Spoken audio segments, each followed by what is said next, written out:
Welcome to the Brainz Magazine podcast, a podcast with in-depth interviews and conversations with world-class entrepreneurs, expert coaches, industry leaders, and international celebrities. Get exclusive insight into the world of business, mindset, leadership, and lifestyle with your host, Mark Sefton. I want to welcome you to the next episode of the Brainz Magazine podcast. And today we have Pran Yoganathan. Pran is a consultant and a gastroenterologist. I mean, Pran, that is just such a mouthful as it is. You know, a gastroenterologist. Did I do it all right? Mate, you've done very well, Mark. Beautifully pronounced. Yeah, it is a mouthful indeed. I actually think it's one of the hardest things of hosting a podcast. It's not so much speaking to someone and kind of drawing out of them their wisdom, their wealth, but it's normally their name or what they do. And I'm like, oh, my word. Yeah. So I'm glad we're past that. Excellent. It's going to get easier from here. Hopefully.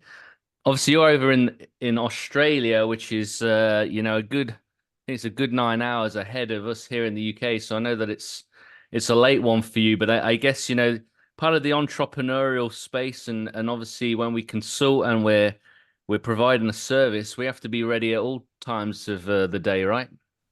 100%, mate. 100%. So always happy to connect, and it's not a problem at all. The difference in time zones, don't affect communication at all, especially in this modern era where we're so interconnected, right? Yes. And I think the work that you do is something that fascinates me and something that I can definitely take more of a student position in, but just have a real curiosity with some of the things that we'll talk about. I wanted to just touch on your philosophy or one of your philosophies, which is food as medicine. Talk to me a little bit about that. Why is that one of your philosophies? Yeah, Mark, I think to talk to that, I'll need to kind of explain to your listeners or viewers how I came into that realm of thought or that position. I'm 20 years a doctor, and almost over a decade as a gastroenterologist. So there's a fair bit of experience now that I've built up. And what I'm witnessing is that we're kind of standing in this maelstrom of disease. It literally is a hurricane and it's picking up speed. And I think most of us in the medical industry, or some of us anyway, are noticing that. We're noting this enormous surge in disease with no root cause being identified. I mean, yes, we've got these beautiful, shiny new pills and surgical tools and techniques and technological progress to combat or to try and stem the flow of disease. But we actually don't have very many doctors speaking to root cause, which was what I'm interested in. I've got a very logical mind and a logical approach to things. It's here in Australia, to give you an example, the rates of bowel cancer in 15 to 22-year-olds over the last decade is up almost 300%. Wow. That's a threefold increase. And when you've got trajectories like that, you've got to sit up and take notice. We've got, I think, something like one in, almost 15 to 20% of young women of reproductive age or women of reproductive age afflicted with endometriosis, which is a debilitating condition that affects them from a quality of life perspective and reproductive perspective as well. So these sort of things were unheard of. Endometriosis 30 to 40 years ago was a really rare process. And when you speak to people in my industry with a wealth of knowledge and supposed experience, they'll say to you, these diseases are increasing because we just got better at diagnosing them, which is really gaslighting the population. And I think speaks to the arrogance within my industry, to be honest. So, part of my approach was we've got to strip it right back and find out why we're getting ill in the first place as a species. And what I realize is that this new world that we've built ourselves, and there's many reasons as to why this new world self-assembled, but this new world is simply out of keeping with what we're built for, which is a whole lot of hard work in terms of physicality and a food system that is grown locally, naturally, with very few agrochemicals and a paucity or reduction of ultra processed foods. We're supposed to consume a seasonal, local, whole food-based diet. And unfortunately, as we've moved away from that natural diet and movement to this new world, that's making us unwell. And we as a population have forgotten what we are. We've almost got an amnesia about what our species is meant to do, and our very place within the fabric of this universe. Mm. So with that context, food as medicine, very much like changing the way we see things. But I think a lot of it is because of our shift in society, isn't it? Everything is about instant gratification. So a lot of even the food processes and how long it takes, we're buying out of convenience, and we're buying out of the fact that we're all busy. And we're not taking the time to get the natural, get the organic, get the raw. Absolutely, mate. I've always said it is the purpose of your 9 to 5, so you can bleed your soul into your work, or is the purpose of the 9 to 5 so that it bleeds soul out of you? Which one is it? And I think this new world, we are so consumed with these jobs that a lot of us fundamentally hate. But we're also got this structure of society. We've got these huge mortgages that we've got to pay down. We've got to keep up with the Joneses. We've got to ownership of a home is the very, it's considered the pinnacle, right, of the upper echelon of society. So we all aspire to these things, unfortunately become trapped within debt. And I think it just makes us miserable, and we don't have the time, the quality time, and whatever time we have seems to be soaked up by menial pursuits, whether it's watching Netflix as we're all super tired, or scrolling reels on social media. It's like, we can talk about junk food, but there's junk information, there's junk TV, there's junk relationships, and it seems like we're really trapped in this new world where that's what we're consuming, and unfortunately it's making us physically unwell, but certainly at a psychic level, or the level of the psyche, certainly it's affecting our mental and emotional well-being as well. Why do you believe the current daily nutritional guidelines may not be based on perfect evidence? That was something that kind of captured my attention, because with health, there's so many kind of like parts of information. There's so many different fads, so many different thoughts and processes. Some people are calorie counting. Some people are looking at different ways to measure. But what are your thoughts on that? It is almost unnecessary to calorie count when your diet is rich in quality whole foods, in particular prioritizing quality protein. And when you're prioritizing that, you are satiated, which means satisfied, and there is no need to calorie count. I mean, this whole calorie in, calorie out model, and whilst it's popular and it can help you lose weight, I think over time just leads to almost disordered eating, where you're counting calories or eating within your specific calories, even though the food might not be necessarily satiating. You could count calories of pasta and just consume pasta all day, but how much nutrition have you actually got out of that? There's more to a diet than just calories. Calories is the energy value attached to it. But when you're consuming food, you're consuming the history of that food. How was it raised? How was the animal killed? How was the animal grazing? What soil was this plant or fruit grown in? You're consuming this matrix of food, but within it there is your proteins, your amino acids within the proteins, your minerals, your vitamins, your fats, and your starches, and obviously soluble fiber, which is an important product as well, polyphenols, etc. So calorie counting simply doesn't take that into account. There's a big difference between a 2,000 calorie pizza, which you could finish off very quickly and probably not be satisfied anyway, or be hungry within the next hour or two, because it's not a satiating meal, and it has very poor nutritional value, versus a 600 calorie steak, which is a grass-fed finished thing. You could have had it with sweet potatoes and some sauerkraut, and it's probably got half of the caloric value, but it's got infinitely more nutritional value than that pizza. And that's ultimately what it comes down to. I think this whole model of calorie in, calorie out, and calorie counting is sparked dysfunctional eating. I mean, if it was so successful, entities or these businesses that provide these calorie counted meals, that we've got a few companies here that do that, they'd be very successful, but they're not, because people can't adhere to it long term. There is hunger associated with having to restrict calories without prioritizing the nutrient density that gives you the true satisfaction. And the nutritional guidelines, unfortunately, I do not believe are based on perfect evidence, because the nutritional guidelines speak to a base of the pyramid that should be grain based, which to me, the grains are very, very high in calories, but what is their nutritional value?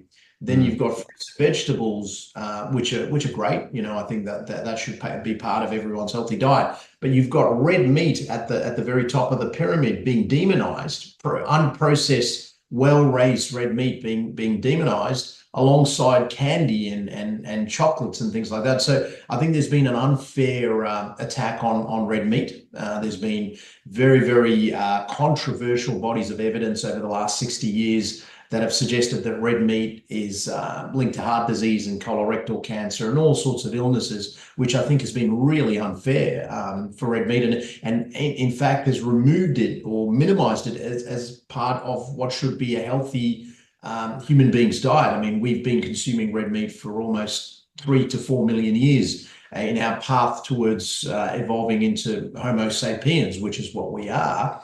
And to willfully throw it away because a government-based guideline based on imperfect evidence is telling us to do that, I think it needs to be really heavily questioned.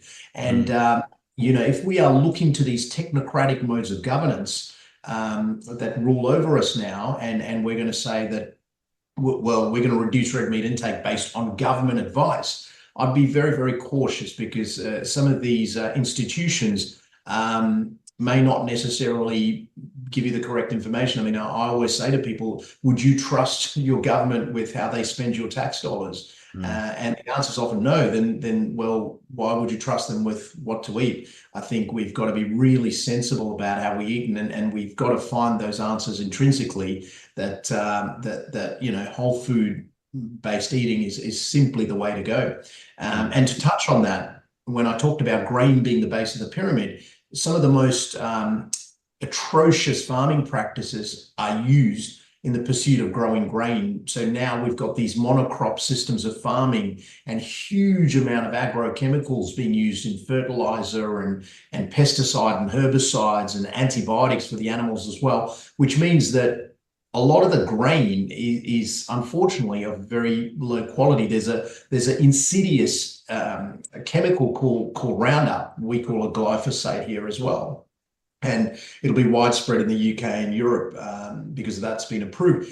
This exists now in our grain supply, and we consume small amounts of it every time we're consuming grain. So there's a lot of questions as to whether modern grain and the modern farming techniques used to grow grain are good. And the unfortunate problem is, because of the way the monetary systems work, we build these huge corporations that swallow up all the competitors. So we're now left with 3 or 4 agribusinesses or agricultural businesses that control seed and crop and pesticide supply. So you really get, there is a lot of room there for corruption to build.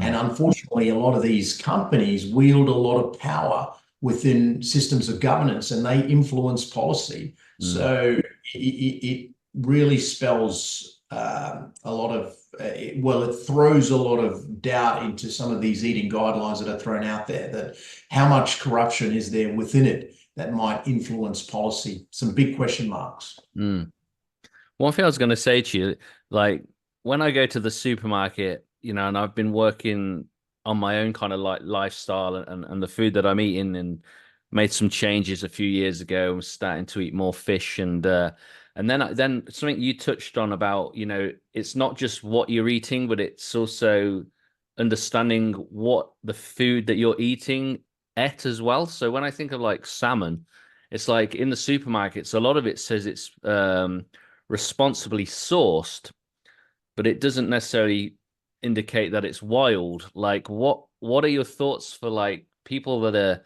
like myself that are going shopping? Is it better to actually not eat something like salmon that's high in omega-3s that we're told is really good for us? Or is it the fact that if it's not been, I mean, I don't even know what quantifies responsibly sourced, because it doesn't even say on the packaging, like, beyond that. I mean, what does that mean? Mark, I'll tell you something. The salmon that we see now that is industrially produced is all farmed salmon.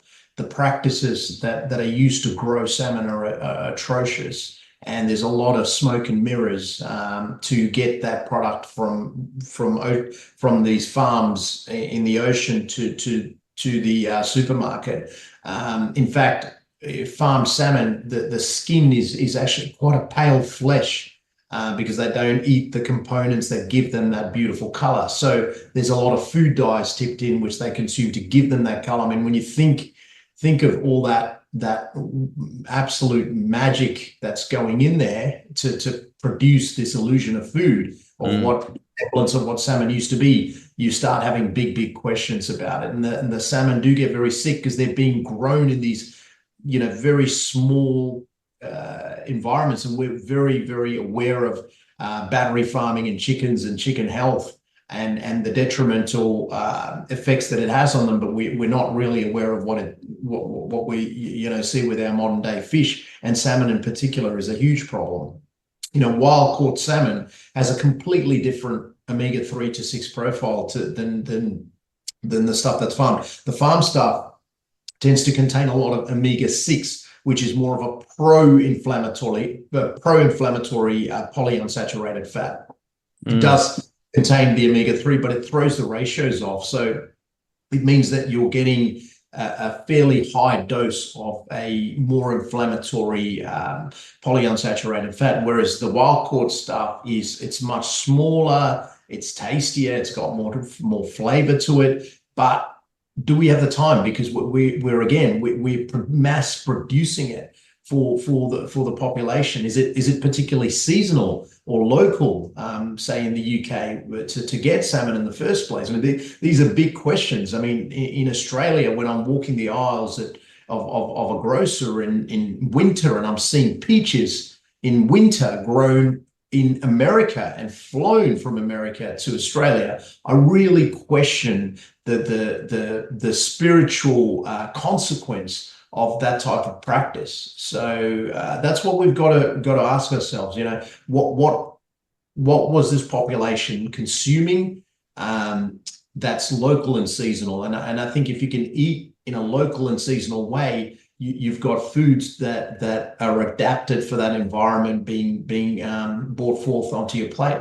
And supermarkets, to me, we've got a huge problem with supermarkets, in my opinion, Mark, because they dictate contractually to the farmers how they want their foods farmed, right? So the farmers are hamstrung in terms of farming practices, and they essentially, 85% of the food in the supermarkets is ultra processed. Those middle aisles are just horrific. It's just processed cereal, processed chips and lollies, and just packeted foods. And on the outskirts, here in Australia, we get the fresh foods, the vegetables, fruit, and the proteins. But again, how were those foods farmed? What sort of soils were they farmed in? What sort of conditions did these animals live in? I'm very big on supporting, the farmers. So if you've got services there in the UK or in Europe that will deliver to your door, or you can go and pick up food from farmers, I think we've really got to start supporting small business.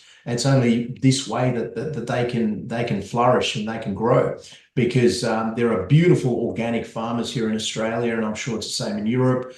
Regenerative farmers that are trying to bring back some old school farming practices to help, which helps the health of their land and their soil, which then ultimately translates into a better quality food product for us as human beings to consume. The same applies to fruit and vegetables and grain. If we can source them responsibly from farmers that are growing it the right way, and they're out there, then our health is going to improve.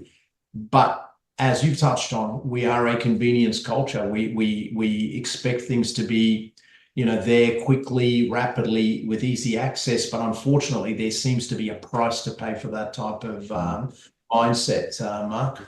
Well, that's what you can see. It's like we've gone from educating ourselves from the food that is bad for us to the food that is good, and then making that transition, like I identified, like salmon, good for you to consume, but as long as it's the wild caught salmon. But most of the salmon we have access to is the farm salmon, and then it's almost a question of, was it actually better eating the beef rather than eating the salmon because it's farmed? And then it kind of paralyzes you a little bit, because there isn't the transparency to be able to make these daily decisions that we make, and it does make it difficult, doesn't it? Absolutely. I'll make it very, very simple for your listeners, Mark, or viewers.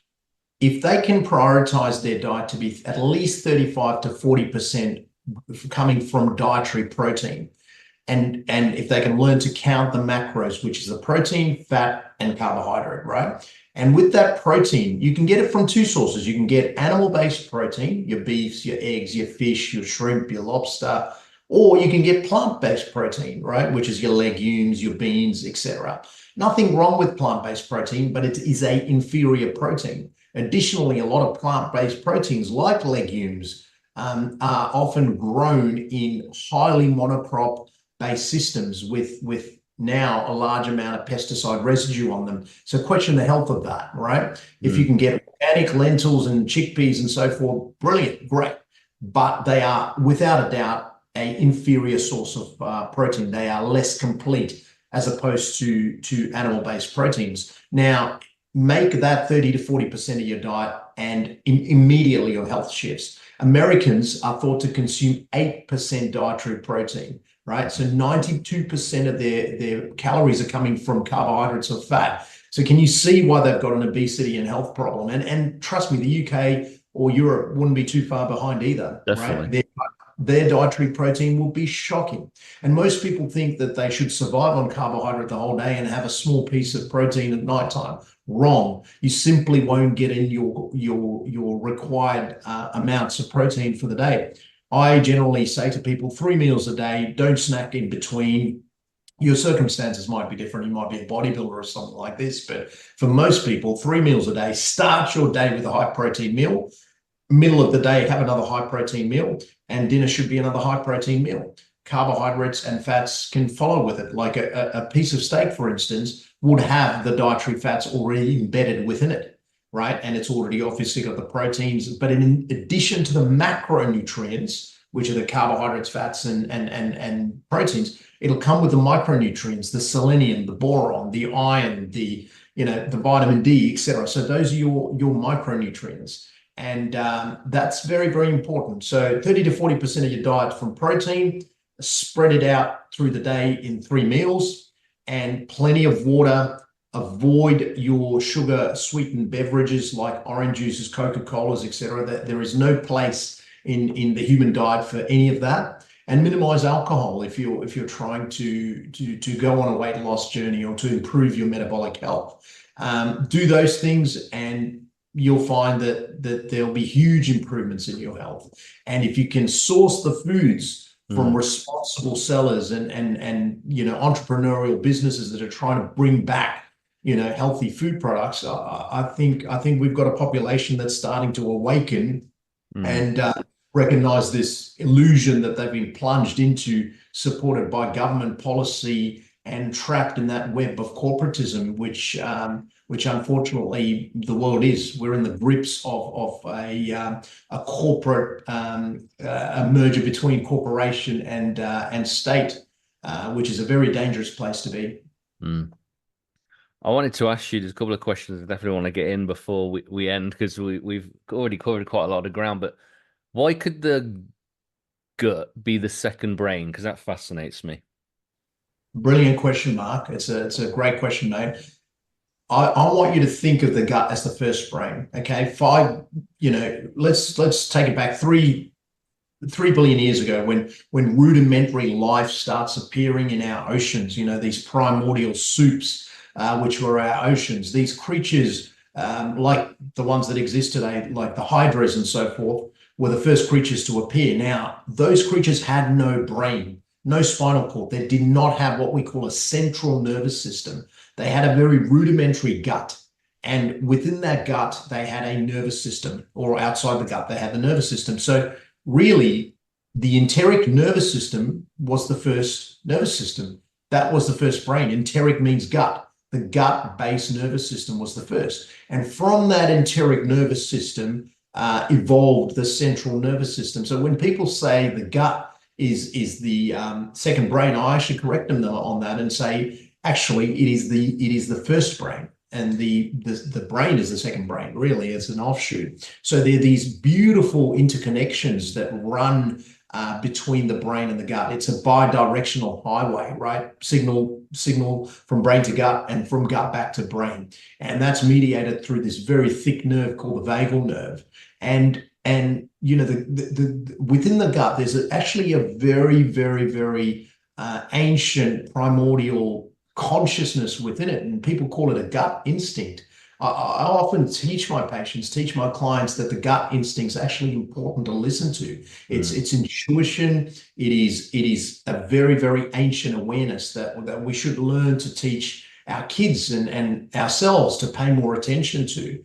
And with a lot of people that are consuming really bad quality food, their gut will tell them that. Like if you've had 4 beers and a couple of pizzas and spent the whole day eating absolute rubbish generated from poor farming practices, generated from corporations that are vultures, that are generating these terrible ultra-processed foods, your gut's going to tell you that. And if you go and then see your doctor and your doctor's diagnosing you with irritable bowel syndrome, it speaks to the madness of the system that we could label something a disease when, in fact, the only issue is the consumption of something that is simply not fit for humans to consume. So this is what I'm trying to do.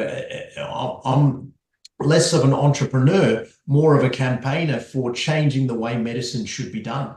It's very well to take on the technological advancements, and I welcome all of that. Antibiotics was a game changer for my industry. Trauma surgery and some of the most beautiful advancements have happened in medicine, and I say bring them on. But at the same time, we've forgotten some ancient techniques, such as using nutrition and using movement and mindfulness to improve the health of the population. So, some of us in the industry are stepping back and saying, let's bring some of the old school back because it's necessary. I need to balance things out. Too much technological advancement means that we become hyper-focused on those shiny new toys when some of the well-used toys are the ones that have proven to be most useful. You can definitely see the relationship between the physical brain and the brain within the stomach. Because when you think of like how thoughts become feelings, and often when we're in fear or anxious, we often feel it in our stomach, don't we? Because you recognize the correlation, and it's interesting that when you've had a good meal, it really impacts how happy you are and your mood. And there definitely seems to be a strong connection between our gut health and our mental health. And I'd love to know, from a science perspective, Pran, how that works behind the gut-brain axis and maintaining a healthy digestive system, and how that really impacts on our mental health. Yeah, look, the mechanism is complicated, Mark, but I'll try and simplify it as best I can. Chronic damage to the gut leads to something called dysbiosis, which is the many trillions of bugs that inhabit our gut. Basically, the balance is thrown off. You think of a city, right? And you've got trillions of constituents within that city. If the city's in complete disorder and there's bombs going off in the city, etc., which is which is my analogy for the modern environment impacting the gut, then you've got overgrowth of all sorts of bacterial species that shouldn't be overgrowing, and suppression of good guys. And so that's what dysbiosis is. It's an imbalance. And from dysbiosis stems this thing we call interstitial or leaky gut, colloquially it's known as, where the junctions between the one cell layer thick gut in the small intestine start opening up, which means that the outside world through the conduit of the gut can now start communicating with the inside world, and it shouldn't do that to that degree. So most of us in this modern world driven by dysbiosis would have leaky gut, and from leaky gut you have systemic damage, and there's something called the blood-brain barrier, which is compromised by that circulation of things that shouldn't be within our interior. So time that the brain too becomes permeable to the external threat of the environment. In addition, there's probably things that are outside the realms of the physical or tangible, more metaphysical aspects, where consuming a diet devoid of love or grown in love from a farmer who cares about the land has an impact on the person consuming it. Those things are hard to explain through science, but I've got an intuition that foods devoid of care and tenderness have an issue on the human system, probably at a very much at a psyche level. You find that people that are struggling more in life, mentally, will tend to gravitate towards really poor quality foods. People that are in worse socioeconomic society, where the standards of socioeconomic situations are lower, will tend to gravitate more towards junk food, because they're so affected by the society that they live in.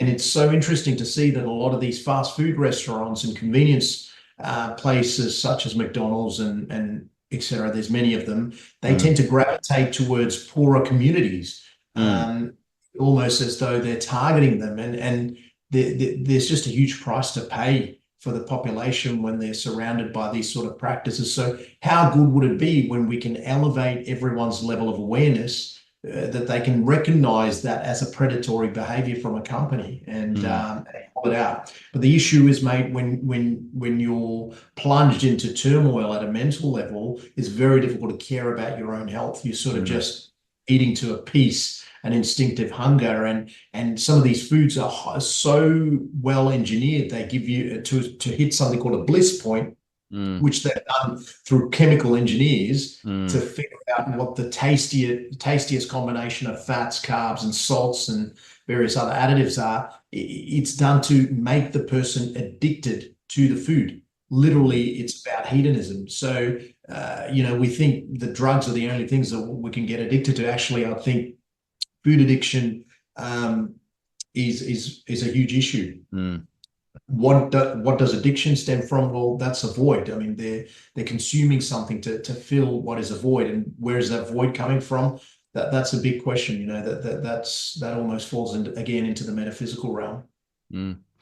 It's interesting. I think with most podcasts that I do, we get a real good comprehensive, and I almost feel like because there's so much depth to this one, it's going to leave people with lots of questions and wanting to probably go a little deeper and have some more answers. So with that being said, Pran, how do people find out more about you and really maybe ask some of the questions that I think, people may have on the back of this discussion we're having? No problems. Look, you can find a lot of my podcasts on YouTube. I've given a TED Talk, which is on YouTube as well, which was initially quite heavily censored because I called out a lot of companies. But eventually I provided enough evidence that TED finally reluctantly put the talk up, but they've limited the views. So you've really got to search for it. The algorithm doesn't promote it. And that's the problem here, Mark, when you've got a lone doctor here who's woken up to it and actually trying to get the truth out to improve the health of the population. I'm unfortunately considered, someone who's an upstart or perhaps, has unusual ideas. And yes, I do. My ideas are not common in my industry. But when you're plunged in this chaos of disease, which we are, I can tell you we are, you need people that think very, very differently and think outside the square. And the way I've been practicing has been really well received by the community. There's been visible results, and one can't argue with the community. I mean, you're essentially judged by your community in the end. I'd rather be judged by my community than my peers. I've been very open on my views on it. A lot of my thoughts on Twitter, and I'm on Instagram, Dr. Pran _Yoganathan, and you could probably link it in on your show notes. And I'm on Facebook as well. So I've used social media to get my thoughts out there. But Mark, I write on a lot. I write on farming. I write on consciousness. I put out my thoughts on what the concepts such as love, care, metaphysical aspects of life, the universe, physics. I mean, I've got broad interests, and some of my heroes are people like Leonardo da Vinci, who is what you call a Renaissance man with many interests in many different disciplines. And I think to be defined by your job is a complete and utter waste of a human awareness. When we're pushed, we can be brilliant across many disciplines, and you need someone in my industry that can combine many different things and bring it all together so that people can see the big picture. And you're right, it's what we're covering there's a lot of depth to what we're covering, and it's not straightforward, and I apologize for that, but it's also very, very important information that I feel compelled to talk to my fellow man and woman about, because I want to see the health of our population improve. It's only the way we navigate this four-dimensional construct of space and time is through our bodies, and unless we can have a good physical shell to be able to navigate it, we unfortunately, our perspective of space and time is flawed. Our experience through the body is not ideal. So I'm really keen for people to experience the beauty that this universe has put on for us. But to do that, you need a vessel that is adequately equipped to be able to deal with it. Pran, it's been so good because it's different. It's something that obviously you're really passionate about. And actually, like I said, the challenge sometimes in the work that you do is because there is so many different voices, and there is so many different ways of looking at health. And then when we think that we have an understanding, we realize we don't. And I feel like you've given us a lot to think about. But I think that it needs to be said, and it's great that you're taking that with two hands, and you're helping to make us think and make us challenge and make us explore what we're putting in our bodies and how we're going about this life. So thank you. Mark, it's a pleasure, mate. And I haven't arrived to these conclusions overnight. I fell into farming. I've learned about farming. I own a very big cattle farm. I spend time with farmers. I spend time with rural communities. I'm seeing how sick rural communities are getting, having to work so close to agrochemicals and so forth. And I'm witnessing firsthand. And sometimes the guys speaking the most truth also the guys that are hardest to listen to, and I acknowledge that about myself. But to me, truth and love are interchangeable, and I've got a lot of love for my species. I don't think of us as some sort of virus on the planet. I think of us as amazing, and at any given point, our species could be wiped out very, very quickly, like the dinosaurs were, and I think we've got to really value each other, and that's where that concept of love comes in, and I'm really keen on getting the truth out. So I appreciate you giving me a platform to be able to voice my thoughts.